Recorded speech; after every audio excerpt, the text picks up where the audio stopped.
sağı da, solu da keçilməz vəziyyətdədir.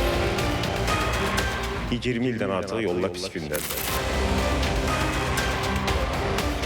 Dəfələrlə şikayət eləmiş, elə deyil, gələr, amma heç kim gəlmir.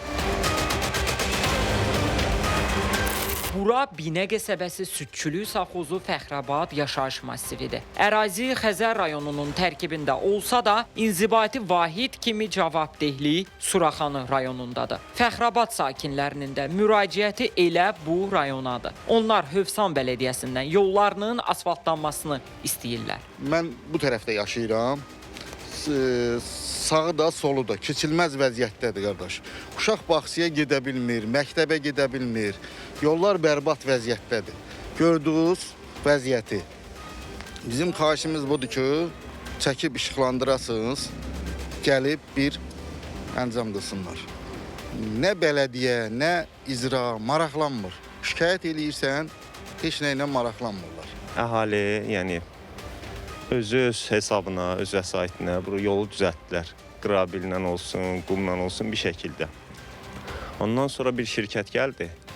Qeyri-ixtisaslaşmış şəkildə su çəkdilər. Ondan sonra da yolu bərbad elədilər. Millət keçənmir. 20 ildən artıq yollar pis gündədir. Biz öz cibimizin hesabına 20-25 min vasayət yığmışıq.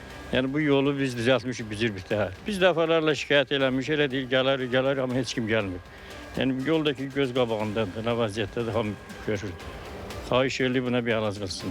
Sağımız, solumuz, hamısı asfaltı, bu yolu səbəb bərbad vəziyyətdədir. Məsələ ilə bağlı Hövsan bələdiyyəsinin mövqeyini öyrəndik. Sözü gedən ünvanda asfaltlanma işləri olacaq. Təbii ki, bu proses mərhələli şəkildə baş verir. Mərhələli şəkildə baş verdiyi üçün də zamanı çatdıqca o küçələrdə də asfaltlanma işləri həyata keçiriləcək. Fəxrabad yaşayış massivində yolların əsaslı təmir edilməsi nəzərdə tutulub. Amma problemin həllinə konkret hansı ayda başlanılacaq, bu bəlli deyil. Odur ki, vaxt vədə yetişənə qədər sakinlər əziyyət çəkməli olacaqlar. Rövşən Tahir, Qərib Cavadov.